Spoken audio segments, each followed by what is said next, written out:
Welcome back to the Get Loved Up podcast, your number one resource for inspiration and motivation to live your purpose, make healthy living a priority, and thrive doing what you love. I'm your host, Koya Webb, a small town girl who chased her dreams and caught them, a former track and field athlete who healed using spirituality and yoga, and an entrepreneur who didn't let sexual assault, racism, and insecurities dim her light. And now it's your turn to allow these episodes with some of the top voices in spirituality, wellness, and entrepreneurship to inspire you to thrive. Let's get loved up together. Jessamyn Stanley is an internationally acclaimed voice in wellness, highly sought after for her insights on 21st century yoga and intersectional identity. As a successful award-winning yoga instructor and entrepreneur, she is the founder of the Underbelly, a streaming wellness app and community, co-host of the podcast Dear Jessamyn, and co-founder of We Go High, a North Carolina-based cannabis justice initiative. She is a regular contributor to Self Magazine, has been featured on the cover of Cosmopolitan magazine UK, and covered in the New York Times, Vogue, Glamour, and Sports Illustrated, among many other domestic and international media outlets. She is also the author of Yoke, My Yoga of Self-Acceptance, and Everybody Yoga, Let Go of Fear, Get on the Mat, Love Your Body. Jessamyn! Hey, Koya. How are you doing? Jessamyn, good. I'm good. How are you? I'm good. You know, life is life. It continues to go on. The things, the changes are the point, I guess. So I'm just trying to lean into it. How are you doing? Exactly, that part. I heard, I was sad. I heard about Miss America committing suicide. A moment to just really breathe into that, because that's, depression and suicidal thoughts are in my past. Right. And so I had to say a little prayer and just just hold space with my team and talk to my leadership team about it. So that was a moment to reflect and really think about how can I serve more with my life and share more of that experience that I had. That is it. That is it. Literally, that is what an incredible reflection to have. That what is it about myself that I can share more about? Because for real, people don't even realize that you are not alone. If you are feeling that, and it comes from all of us just being more honest and authentic. And I remember looking at it, I don't know how to talk about this or say this, but I'm just going to say it. I guess I don't know how to talk about this. Maybe I hope you're going to cut this. Or are we? I will use or cut anything you want. You can speak freely. I don't care, but honestly, but you might. So I feel as someone who has had suicidal thoughts, I feel like I can talk about it in a way that is flippant. I had somebody one time be like, that's really offensive. And I was like, I really didn't realize. So this is coming from that place. But when I heard the news, I was like, I have a great amount of respect for that decision, because I think it is a very clear observation about this world that we live in. I think it is very hard and fucked up and complicated, and shit happens sometimes where there's no right answer. There's no good way to do it. There's no amount of sunshine. And I think that it would be beautiful, I guess, theoretically, if no one had feelings like that, but then it wouldn't be the fullness of this universe. But I saw it and I was just like, damn, she a real one. That's some real shit. I feel you. I don't know what happened. I don't need to know. And just literally prayers for everyone who loves you close, who is never going to move on from this, for whom this is the marking point of their life. I have all the love, but for you, you're a real one. I know anything about that person, but I was like, I see you, I respect you. And then hearing you say this now, I'm like, shit, that is the reflection that okay, so how can I serve better? how can I be more present to my community and show up for my people and like really be living in the work, living in the light. Anyway, I feel you. And I love that. Jessamyn! And that's what I love about you. And that's when I first reached out on social media. The one thing that I love about you, and I want you to be you on this call, don't feel because I show up a certain way, you have to show up a certain way, because I love you for you. And, you know, we show up different in the world. And I think that needs to be respected more. And I have a lot to say that I haven't said about a lot of the texts that you receive, you know, a text that I receive, but I'm better speaking for other people. You know how we are. You're really great at speaking for yourself. That inspires me. And I just love that you're authentic. And we started the way we started because that is real. And that is why I am inspired by you. That is why I love what you do, because I feel like we need more of that. I need more of that. And every day I'm trying to become more of that fearless, authentic, unapologetic version of myself that's there, that is reflected through you. So thank you. Thank you. I just have to tell you, you are such a huge part of how I ever even came to be sitting here talking to you, like all of this, like your openness, your brashness, your fearlessness. Like I can think of specific things that I've seen you do, and like you're everywhere. So it's not just like one. I remember one of the most recent times that I was just like, Koya is fucking everywhere. It was you were on the cover of Oxygen magazine, and I think it was Oxygen, and I was in the grocery store, and I was just like, I looked over and I was like, what am I looking at? What the fuck? So like, I feel like, I mean, especially as a Black person in this industry that is like not set up for us to succeed, I like look to you as a beacon for like, where is the light? What is happening? And so I just feel really grateful to be in this lineage with you and to be able to share space. And I'm glad that our schedules finally collided and that we are able to connect like this. So thank you, truly. Girl, yes. And I feel like it's perfect timing because you've been trying for like, what, 2 years now? No, literally. Oh my goodness. And what a 2 years has been. That part. I'm like, I am glad that we didn't talk before then, because now we have so much to talk about. Oh, and really? Your book, I literally binged. You know, I'm into audio and Audible, so I binged on your book.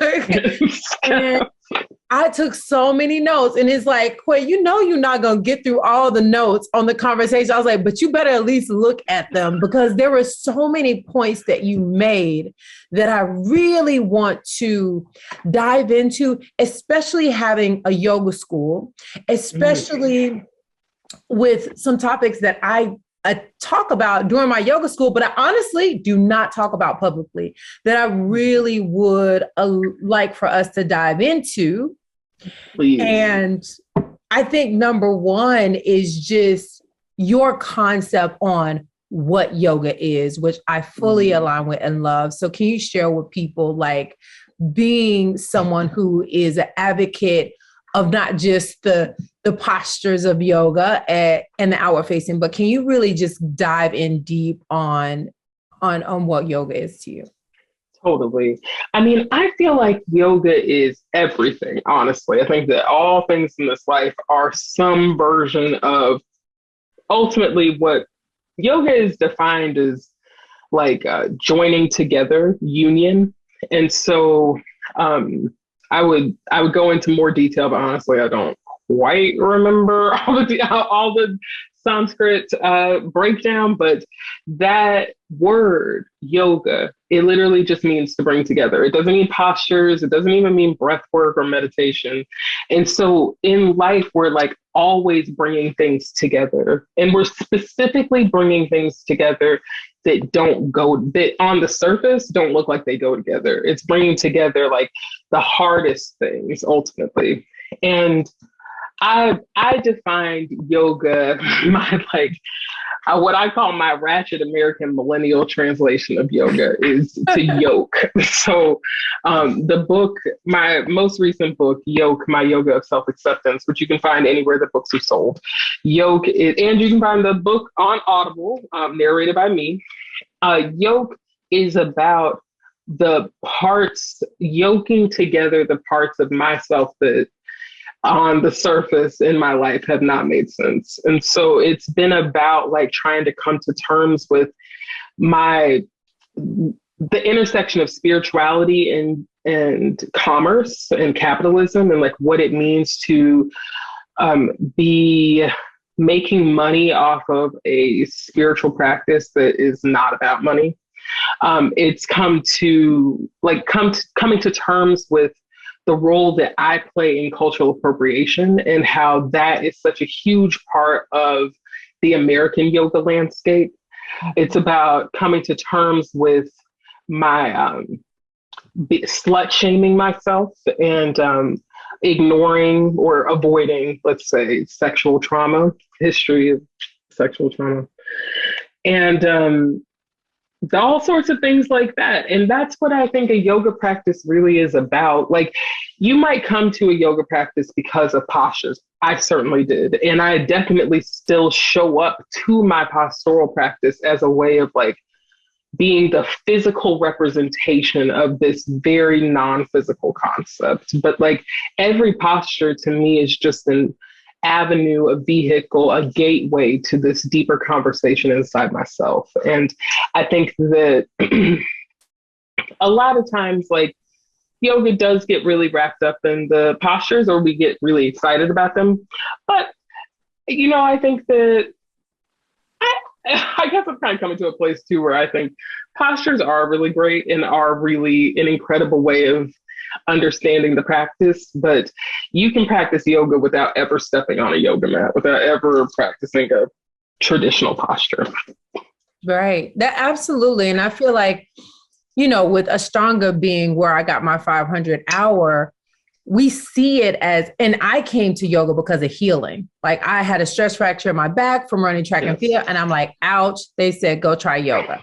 A lot of people hurt themselves in yoga. And I'm like, I healed myself. And even continually, the reason I continue the postures, the breath, and all of, and the life, to your point, yoga is, I agree, life to me, everything in life. How do you connect with life, the good, the bad, the light, the dark, which you talk about in your book? That is yoga, yoking the union to me as well. And then when it comes to the actual practice, the practice is healing. If you allow it to be, and it's free breath, it's free silence. And we don't have to talk about the yoga leggings and the yoga mat. And you know, I love me some yoga leggings and some yoga mats, but you know, you don't have to talk about that. It's free. It is. It really is. And I think that, you know, really trying to understand this relationship, this identity that we find through capitalism and through like all the different tiers of it, down to like what leggings are you wearing, what mat do you use. And I mean, like, so I feel like hierarchy of goods is important. Like some mats are better than others, some leggings are better than others, but it's not the be all end all. It's not the end of the road. And I think sometimes because we are so attached to this idea, I don't know why I'm using the plural. Sometimes I am so consumed by wanting to identify with capitalism and with capitalism's many offspring that I get lost. The practice will become solely about those material items when ultimately it's just so much more. It's so big and complex and links you to everything that has ever been and will ever be. And that, I mean, like, and to your point about healing, I've been thinking a lot about healing recently. And I'm just like, healing is nonlinear, and it comes in all these different forms. Sometimes it comes in forms that do not look like healing on the surface. But like, it's just such a big process. And I think that some parts of yoga for me have not felt healing at the time, but they were absolutely healing in the long run. So I don't know. I'm not really going anywhere with that, but I guess I'm saying I agree with you. I feel you. I love that. And I think that's a good point, because when I started, I didn't feel like it was healing. It was hurting. Like I couldn't touch my toes. I couldn't put my ankle on my, like it hurt. I was like, ow. And I'm looking around like, why is no one else in pain? It hurts. I was a tight athlete. I'm like, this hurts. This is not blissful. I'm not in bliss. I'm not in samadhi. Like, what's going on? Like, what? Am I different? Is my body made different? Of course, I was the only brown girl in class. I'm like, my head, this headstand, my brain feels like it's going to ooze out of my skull. You feel that? Am I just tender-headed? So I think it's important to speak to that, because I know other people are starting to practice and they're like, where's the bliss? Because it doesn't feel like it, to your point, in the beginning. Mm-hmm. So let's go back a little bit to when you first started yoga and what really motivated you to take up this practice, and because you've seen all the ins and out of it, still continue it. I never thought about practicing yoga or cared about it. I will say that my mother has always been interested in alternative health and medicine and wellness. And she definitely told me about, she was a Yoga Journal subscriber like through the 90s. And she told me about Anna Guest Jelly and Diane Bondi, who are two, who I think of as like very influential and very important for me plus size yoga instructors. And she told me about them way before I ever started practicing yoga, but I did not care at all. I did not think that yoga was for fat people. I never heard Black people talking about yoga. I did not feel like it had anything to do with me. And when I was in graduate school, I was going through a hard time, honestly. I talk about it some in my first book, Everybody Yoga, but ultimately, like, if you've been in your early 20s, you know what I was going through. I was not sure of myself, going through the changes. And one of my friends was like, oh my God, you should go to yoga. It'll change your life. And I had gone to a yoga class once when I was in college and just really thought I did not like it. So I was like, my very first yoga class, lest we forget, when I was 16, horrible experience. I cannot even tell you, so bad. And I'd been again in college and I was just like, I'm not doing this. Like, I'm not going to this class. But she got me caught up on a Groupon. It was one of those things where like the worst that'll happen is that you go one time and you never go back. And so I went, and I remember it being, because it was the same as that very first yoga class that I went to. It was a Bikram yoga class. So it was very hot, standard 26 postures. I found it to be the worst when I was a kid. But when I went back, like, and every posture seemed impossible to me, everything. Even just to sit before class starts, like just to sit on my shins or to cross my legs, that felt impossible. And so it wasn't that I felt immediately validated or good at the postures to any degree. It was literally that in the moments when I would really doubt myself, I'd be looking in the mirror. It's a Bikram studio, so mirrors everywhere. I'd be looking in the mirror and I would just be like talking shit about myself. I'd be like, look at your arms, look at your stomach. Like, everybody knows you don't know what you're doing. You shouldn't be here. And then I was like, you could just try. You could just try. Maybe you fall down. Maybe you don't know what you're doing. Maybe everybody's going to see.Maybe you get embarrassed. You could still just try. And that concept of just try was like transformational for me. It was I was literally like, it woke up my whole life, literally. And I still, even after I started practicing and I was doing the Bikram practice regularly, and I had I had a work study at the studio that I was going to, so I was able to go to classes regularly. But that's the only reason why, because I really could not afford to practice in studios. But I didn't really get into my practice until later, like a year or so after I started. I had decided to leave graduate school, and I moved to Durham, where I lived for the last 10 years. And when I moved to Durham, I didn't have any money or a job, or I didn't really have a place to live even. And during that time, a bunch of stuff happened.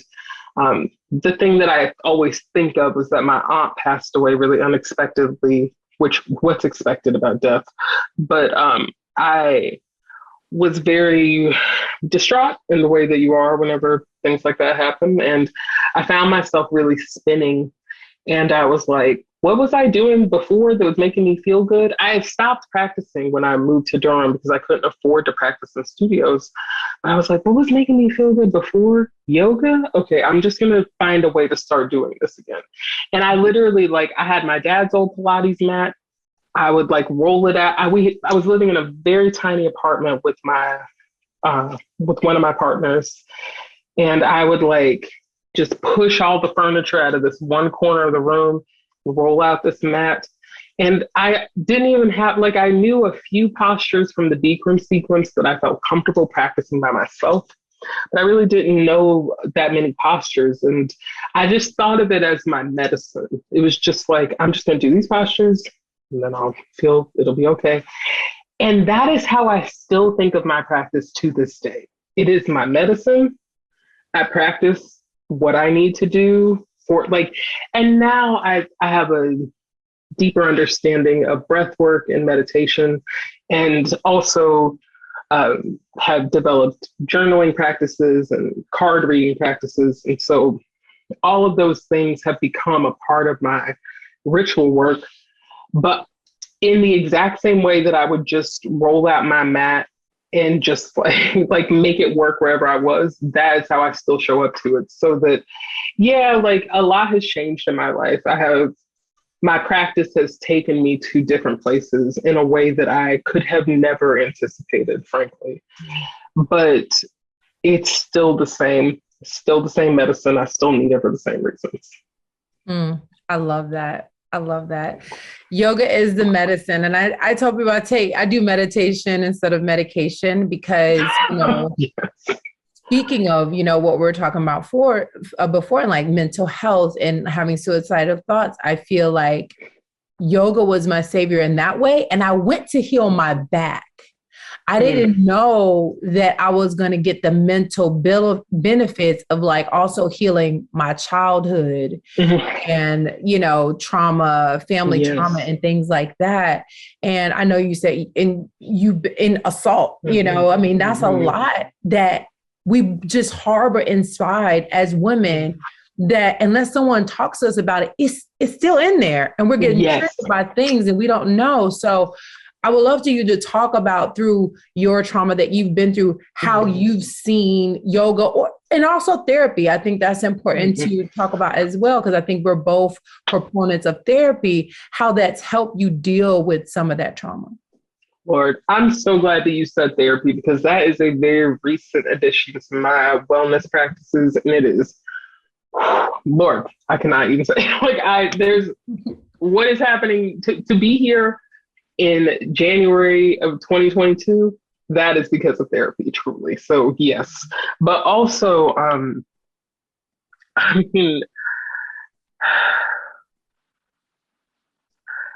think that developing those practices is really an organic thing, and that it has to come from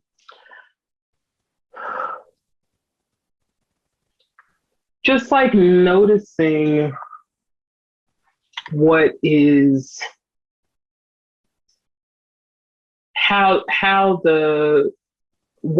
things run and what things don't make things run. And like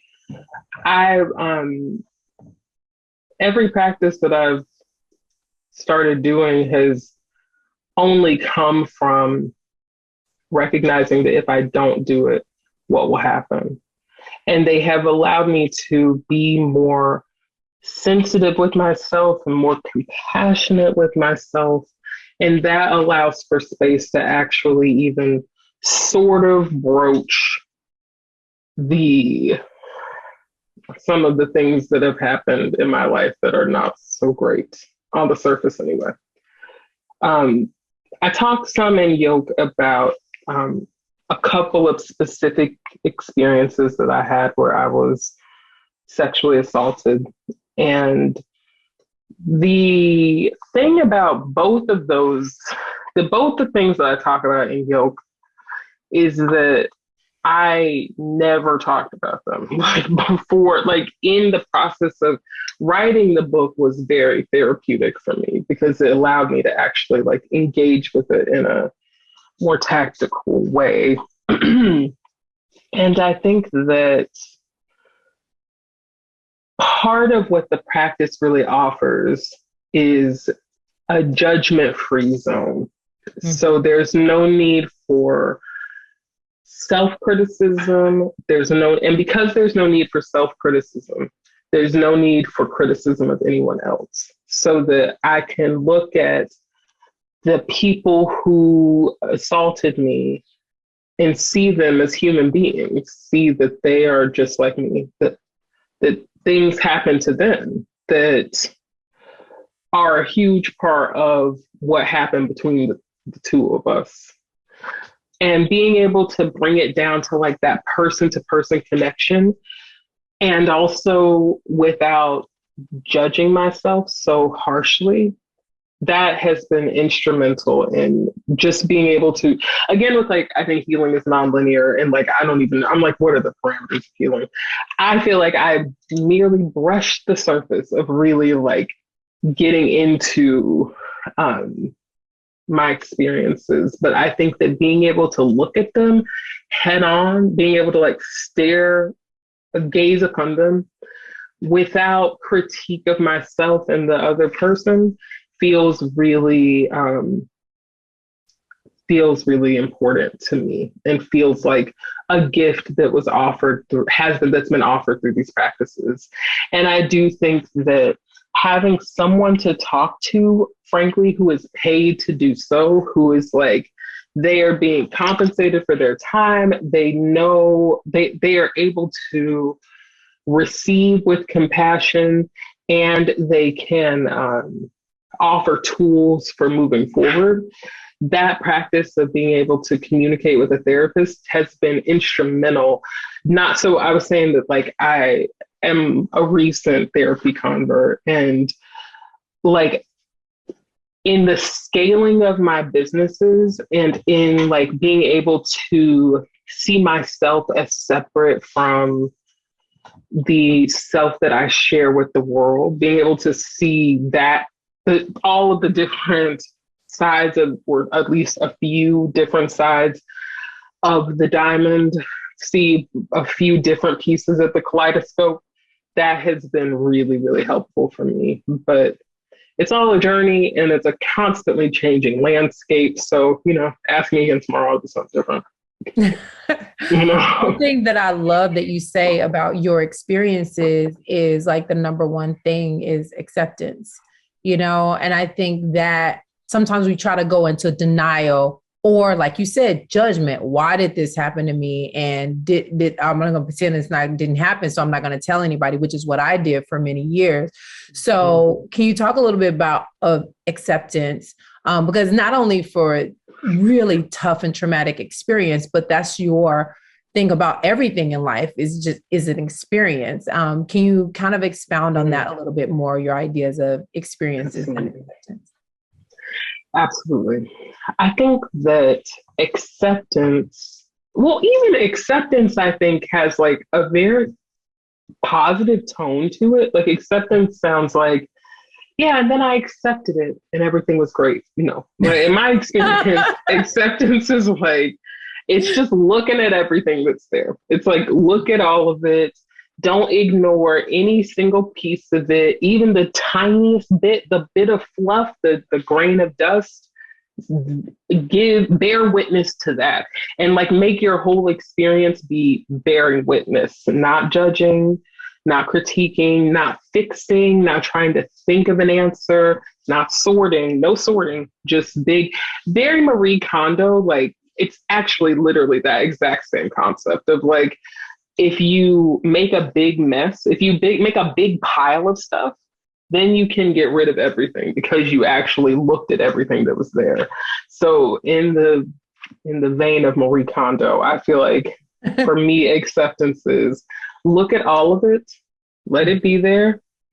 And it's not even, I think it's like making space for it. And then over time, you notice that like, it's easier, I guess, to let things go or just to stop carrying it. But I don't think for me, the embracing or the acceptance is always about like letting things go. Sometimes it's about just, it's still there and sometimes it still needs to be there.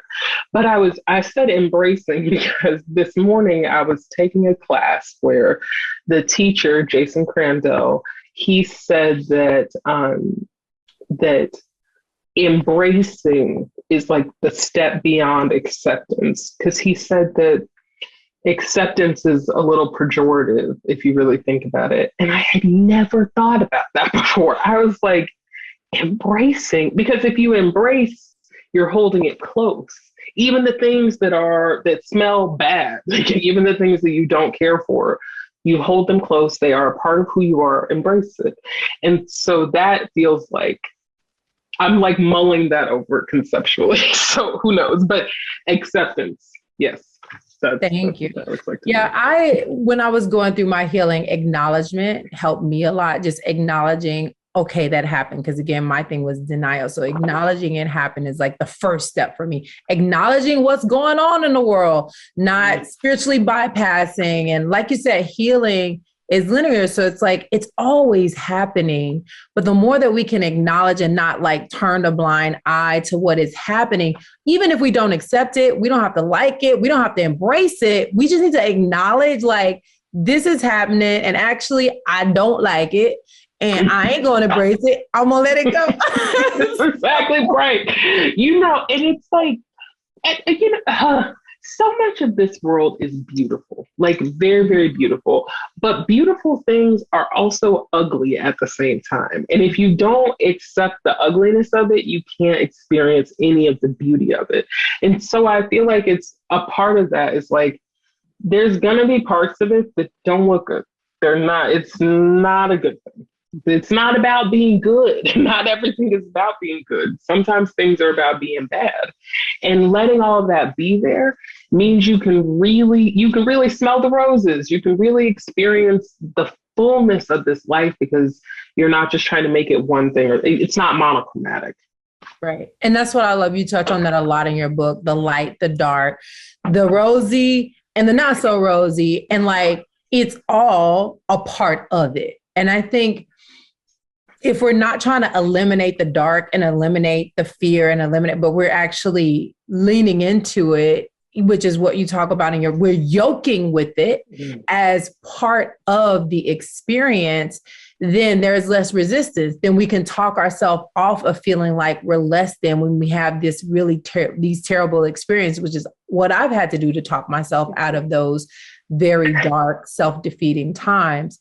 So can you share like some of the things that you do in addition to the yoga to help get you in a state of mind? Like, I am here and I'm impacting a lot of lives by being here, which that's just amazing. And what are the things that how do you get loved up? Basically, my concept of get loved up. You gotta get loved up. You gotta love yourself, because if you don't, those toxic things to take over. So what are some of the things you do to get loved up? First of all, I really need to know your big three, your sun sign, your big three. And I'm just very curious. So maybe we come back to that. Okay. But the things that I do to get loved up, I mean, a lot of things. And they have to happen all the time. The big ones that I always say are water, weed, yoga, sex, like not necessarily in that order, but sometimes directly in that order. And those things in conjunction really help me to be able to, and I say sex, but I really mean like, it's not just a it's not just about your physical body, like just being in a state of deep erotic energy and being comfortable with the divine erotic, and the fact that it's ultimately just this concept of change. All of that together is a huge part of how I take care of myself. Sleep above everything else all the time. Not spending time with people that I don't want to spend time with. And like that is kind of a hard one. And I think that it is something that I don't know. I'm sure there's people that don't like it, but ultimately I guess there would have to be. But no, probably not. They're good. I just feel like it's amazing the amount of energy that is drained by doing things in general that you don't want to do. And there's so much in life that we don't want to do. But if you can control the people that are around you, like it makes a huge difference in energetic tone. And also trying to be intentional about use of devices, which is hard because I personally love devices and I love social media and I love media in general, but it's very energy draining and it just takes everything away. And like finding opportunities for joyful movement and also just being outside and really connecting to like the earth, because the earth is, I feel like if you can remember that we all just are soil that walks around, we're just imprints of the stars, the more that you can remember that, the easier it is to let shit go. Because like, it just, none of the stuff that we do inside boxes really matters all that much in the long run. But another piece of not spending time with people I don't like is spending time with people that I love and people that really invigorate me, and trying to tell them that I love them as much as possible. And staying in a space of everything is love, even the things that are awful, and that those things are the most important ultimately. That's how I get loved up. I love that. Thank you. Thank you. You also, I kind of want to touch back on like the cultural appropriation part, because that's a big conversation right now, as you know, in the yoga world. And I really loved how in the book you really addressed it head on. And I love how you gave the example of like when you're in this class watching, I literally had a full-on media visual of you in the class, people sleeping, drooling. I mean, I'm suggesting the audio book because like, I just love your voice, the way you express things. And I literally had a full-on video of you sitting in this class, like, is anyone, and I've had that same, yes. So can you talk a little bit about like that experience? And I think people need to hear it. Mm-hmm. From that new space. And I think you did a very great job of just giving people the visual of like how you came into it and how a lot of people newly are coming into yoga, which is great, but knowing that there are levels to this and it's very nuanced. And I think you did a good job. So I'm gonna let you explain it. Well, it's okay. So I feel like, man. So this class that you're talking about was during my 200-hour YTT, and we were watching a video. Yeah, I don't want to go into too much detail. You can read it. Right, and you don't have to say names. Yeah, totally. But we were watching a video that really made me consider the ways that we culturally appropriate yoga, and specifically the ways that white supremacy and British imperialism have directly impacted the way that yoga is processed in the United States specifically. And I said this during the class, how I had conflicting, I didn't use these words, and it was under the umbrella of what we were actually talking about. But my teacher's response to what I said was basically like that she had never thought about that before. And we never talked, no one else in the class had an issue with what I was talking about. And I was just like, okay, that is very clarifying. More than anything, that is very clarifying. Because not that Because I think sometimes, especially when we talk about like YTTs, everybody wants to find like the perfect environment where you're not going to have to deal with like, especially if you're Black, I feel like you're looking for an environment where white people are not going to be annoying. I don't know how else to say it. There are other ways to say it, but like that's the way that I'm going to say it. Like spaces where it is safe for us to talk and be ourselves and do our thing. Everybody doing their thing. And if you are in a space that is predominantly white and you are not white, that is unlikely to happen. And even if you are white, if you want to talk about something that white supremacy does not support, white supremacy is very supportive of cultural appropriation. It's a part of how the whole system works. So like, if you're in an environment where people are not willing to have that conversation, it can feel very alienating. Literally, I would imagine, regardless of what you look like. And my response to that, and what was so clarifying to me about my experience, was that that's my yoga, first of all. Why do I need for everybody to agree with me? Where did that come from? What's that mean? Why can't they have their opinion? I can have my opinion and we can all exist here together. So that, to me, honestly, I could leave it there. But if you want to go further, then there's like, but why do we appropriate? Where does that come from? And who appropriates typically? And where does that come from? And then I think that's just a really interesting, it leads into this really interesting question of identity and understanding who we are as people and the ways that white people have had to survive, the violence that has happened in white culture that's totally normalized, the amount, like all of these things that are not discussed ultimately like are the key to our collective liberation and also ultimately are the yoga. So that I think what gets lost a lot in this conversation about cultural appropriation is, well, not what gets lost, but I think that we tend to focus on judgment and critique and like, you're doing it wrong and you're doing it right. And how do I get on the side of doing it right? But I think it's an interesting exercise to operate from a place of, what if nobody's right or wrong? Maybe everybody is just doing the best that they can. And why would it make sense that cultural appropriation would be such a huge part of specifically American yoga culture? It speaks to the whole American experience. That's a really interesting deep dive history lesson. Like, what does it say whenever we say like, you know what? Yes. Okay. When we actually talk about like, what is the difference between appropriation and appreciation, which I always think of the difference as being like theft or like like this feeling of like trying to take something from someone else, that lives in appropriation, and appreciation is just like learning as much as you can about something and therefore and respecting through it. And even just having that conversation, very interesting, leads to so much self-discovery. And also considering what it is to have not meant to hurt anyone.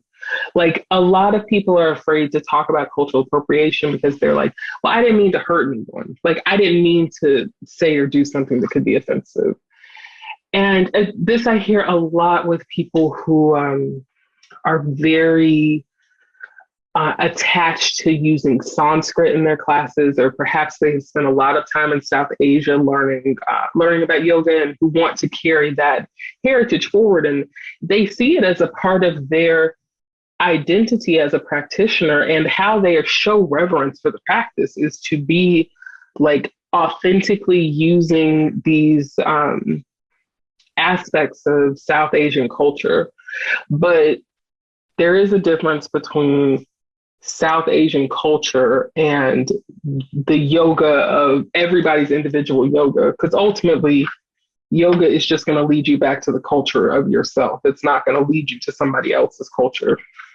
And I think that even with that though, like, let's say that you have a strong attachment to South Asian culture and language, and that is very important to you, there is still a conversation with someone who finds that deeply offensive. Many people find that to be extremely offensive and disrespectful of their cultural heritage and identity. Excuse me. There's a way for people who are showing up on the different sides of that coin to bear witness to one another and to just say, it's not about being right or wrong, but how can I show up? How can I see you as a human being fully and accept you? And the only way to actually do that is by accepting yourself. And so I think ultimately that's what's so cool about cultural appropriation is an issue, not just in the yoga world, it's in so many different parts. Anything that's been touched by white supremacy has that somewhere. And I feel like it's not about right or wrong. It's about receiving each other. And so ultimately, cultural appropriation is our collective yoga. It's a place that it's a mat that we can all show up on. I love that. You know, what I love about it is just that appreciation part. And I think especially as a woman, we don't often get the appreciation, especially as a Black woman of color, we don't get that appreciation and acknowledgement. It's like, you know, it's just that small. It's like people take and you look at everybody else that's upper on that scale. And it's like, you're getting acknowledgement, appreciation, awards. But then you look at people who are oppressed and there's very little acknowledgement. And then you have 1 month, you want to acknowledge a couple people, and that's not okay. It's not okay at all. So Lord. Yeah. Yeah, I think it needs to be an ongoing appreciation, as you said, of not only the people in the past, but also people who are presently making moves. And not when they get married or have a kid or show up on a cover of a magazine. Can you appreciate me when I take a bubble bath? You know, literally, can you respect my divinity when I'm taking a shit, not just when I have done something that you deem to be important, whatever that is. Mm-hmm. Yes. And I love, and that's, like I said, what I love about you is that you really show this is my life. This is who I am. This is what I like. Love me as I am. And that's what I love about you. And one thing that I wanted to comment on, and I didn't, so I'm like, I'm going to do it on the podcast, is the whole drama about the cover and you being a face of fitness. And I had something to say that I didn't hear enough of with that. So I'm going to say it now just to honor you. One, you, just the way you mentally, spiritually show up in the world is healthy because it's allowing people to see all of you and who you are. And the fact that anyone feels they have to hide, alter, edit, which myself included, that ain't healthy. And now let's talk about the other side of people that are deemed healthy that I know have eating disorders and go literally on steroids. Okay, so you're going to call that healthy, but you see this woman living her best healthy life, and because she's not the weight that you want her to be, it was so interesting that people are not seeing the realness of what they're even saying is healthy. Because if you're going to look at someone's whole lifestyle before you put them on the cover and say who's healthy, who's living a healthy lifestyle, I think there will be some more conversation, but people are not looking at that. They're just looking on the outside. Oh, you don't look like me, or you don't look like what we're used to, so you're not healthy. How about you ask yourself, is what you're used to looking at healthy? Do you ever have that question? That's a great question.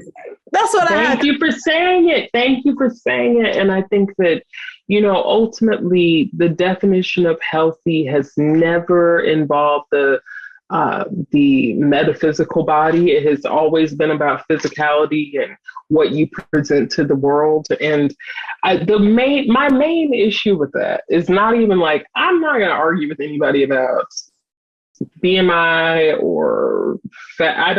Mainly I'm not going to argue because I don't really care that much, but I do feel like science is science, and I'm not going to argue with people about this. But I think that because we don't talk about mental health, we don't even actually know how to help people be physically healthy. So like, if you're not willing to have a conversation about the reasons why people are like unhealthy, then how are we going to become healthy? And that comes in so many different forms. It's not even just about, it's not about how much you weigh specifically.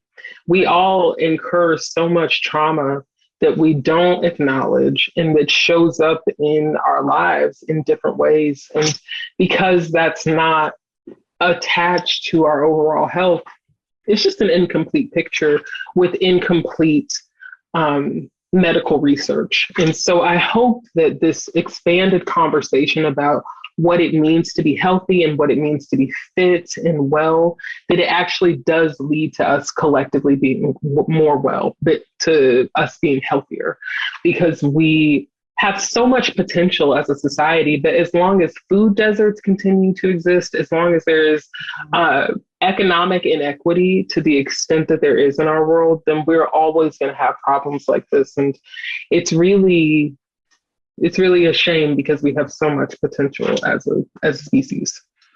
That's beautiful. And I agree. Like, if someone's hurting anywhere, we're all hurting everywhere. It's the oneness. We are all yoked. We are all connected. We're all the energy that governs the whole earth. And I think that's how we connected too, with you saying something about like body image. And I honestly like DMs like, hey, you know, I have those insecurities too. And you were like, what? I never would have thought that, you know, because people assume because someone's a certain size that you don't have body issues. And I was like, no, you're my inspiration and you're making me think, you know. And so that's what I think is important for people who are a little bit blind to what women experience of all shapes and sizes. We all, I won't say all, I'll speak for myself. I have insecurities, and I know a lot of women have insecurities of all different sizes. And then when you lean into that, it's like the more that we can have the conversation about what are our insecurities and why, and you see it's from the pressure of the system that is perpetuating, you have to look a certain way. So I just commend you so much for speaking up and being a voice. And you're a voice, not just of people who are the same size as you, but you are a voice for every single person who's ever felt insecure. So thank you. Well, you know, I have to tell you, I really did not aspire to do any of this. It was not my goal. And I think that it's been very confusing to me sometimes, like the way that people will engage with what I put out into the world. And so I'm always just like, what, huh, who, what? And like, I'm like very like introverted. Like, I don't know. It's just like strange for me. But when you were talking about that, I was thinking about this time that I was teaching in London. And I remember it was there's different parts of it that were important to me. Like, have you ever peed on yourself during a class? I don't know if this is a thing for you, but during this particular class, I had to pee so badly, and we were in Shavasana, and I was like, I'm not gonna make it. I'm not gonna be able to get out of here before this ends. And so I like peed on myself on my mat, but it's a hot studio, so like you're sweating a lot anyway. So just like in a pool of my own sweat. And after the class, someone who was in the front row, this very like traditional model looking guy, he's like comes up and he was just like, you know, I have to tell you, I really appreciated that experience so much. I've been feeling really down on myself, down on my body. So I'm out here pressed because I've like peed my yoga mat, and I'm like, did anybody see? I'm good. It's all yoga, but like, did anybody see? And then I'm looking at this man who looks like he could be on like the cover of some kind of like male modeling magazine.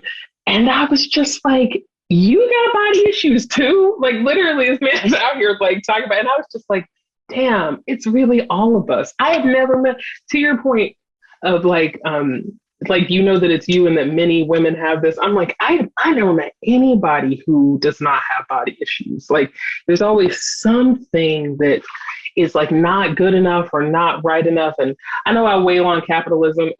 In truth, I actually really enjoy capitalism, but I do talk shit about it a lot.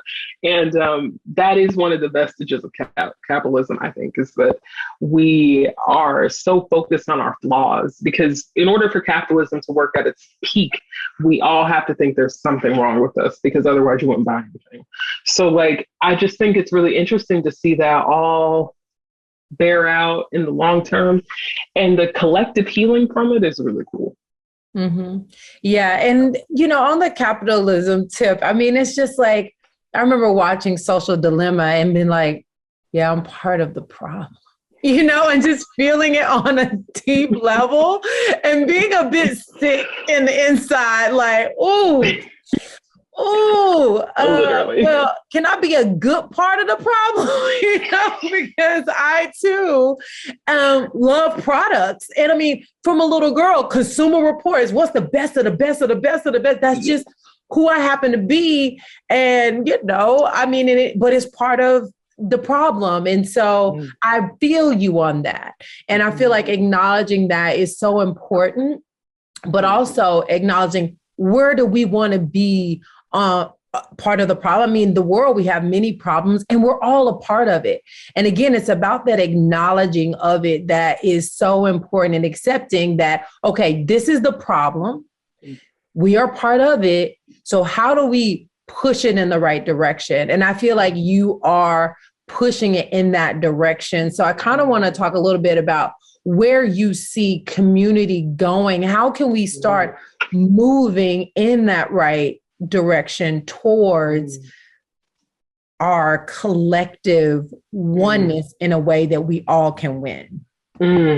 Wow, what a question. And honestly, like, I just think I am so grateful to be in community with everybody right now. And I have seen so much change in the last decade. There has been so much change in the way that we view wellness, in the way that we talk about body diversity, like all of this, especially in the last 5 years.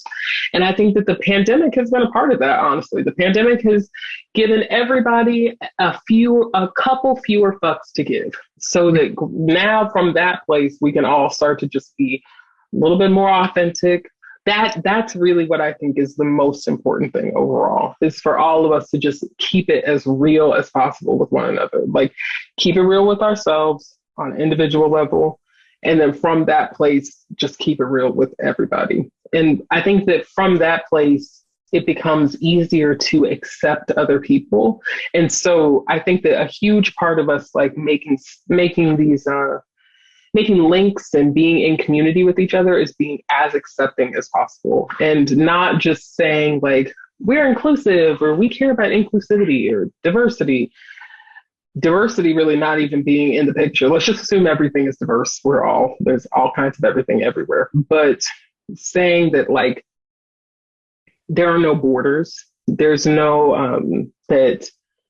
lines. Ultimately, this is one big space where it's one big community that no one should be left out of, regardless of your perspective or where you're coming from or what you do. And there will always be disagreements. There's always going to be somebody somewhere that does not think the same as you or feel the same way that you do. But as long as you can just receive them with open arms, we can all stand in solidarity together. And we're heading toward very dark times. I mean, again, the pandemic is giving us a little pre-show, but if any of this apocalyptic media is accurate, it seems like it's going to get a lot worse before it gets better. And so in the face of that, it's so important for us to just all be in solidarity with one another and really hold each other down. Because, like, climate change is not about any one group of people. Like, that's all of us. So, like, if we can all get on the same page about just taking care, being in community together, accepting everybody, accepting ourselves, being honest and real, that's how we can make these big lasting change with things like climate change. Or I always think of ending systemic racism as being a very lofty goal and aspiration, because it does require so much of each of us. But that's how that can happen, is that we can, if we are honest with ourselves, if we make spaces that are accepting, truly accepting, then that is how we can heal systemic racism. So I don't know. I don't want to be Pollyanna, but there's a lot of optimism if we can all come together. Yes, I agree. I mean, that's what Yoke is all about. So I guess with that, I want to end with, like, just kind of some Jessamyn's favorite things right now. So when it comes to like, diving into your favorite things, I guess the first thing people love to hear is like, what is your favorite song or style of music? Oh my goodness. I love all kinds of music all the time. And the song that I played nonstop is "And We Go Gently" by Hiatus Coyote. I love Hiatus Coyote so much, but a lot of music. Love all music. Nice. And what was the best book you've read in the last 2 years? Oh, this one. I started it at the end of last year. It's "In Search of Our Mother's Gardens" by Alice Walker. I'm completely enamored of it. All right, putting that on my list because the picture looked like my mom. I was like, no, literally, picture of her. Love it. Okay, what is your favorite tea? Oh my goodness. Okay, so I'm literally drinking tea at this exact moment, and I have historically been going. I've been going through like a black tea thing, specifically like English breakfast tea, but really just like cream, honey, traditional like morning English tea. But since moving to California, which I just recently relocated to Northern California, I've been going through this herbal tea thing, which I've never really been into herbal tea. And I am currently drinking ginger tea steeped with lemon and honey, and it's just amazing. So yes, I love that. Yeah. I'm obsessed with herbal tea. I can't take any caffeine. So that's okay. So green tea, I'm also enjoying more now. Black tea, I have whatever we drink. Yeah. Oh, it's okay. This is all good. Girlfriend. Yeah. But no, I go through phases as well. Like when I need more energy, I'll step over to like some chai or some matcha or something like that. But I tend to be high energy. So if I get too much caffeine, I'll be up for like days. This has been such a pleasure. It's been such a treat. I highly, highly, highly, highly suggest y'all check out Jessamyn's book, Yoke. You will not be sorry you did. It is so good. And I also got to highly suggest the Audible because she's just hearing it, her saying it is just very beautiful. And can you just let us know where we can find you and where we can find your book? Thank you. You can find me and everything that I do at JessaminStanley.com. And you can find me on social media at My Name is Jessamyn. And you can practice yoga with me at my studio, The Underbelly. You can try a 2-week free trial at theunderbelly.com and find us on social at The Underbelly Yoga.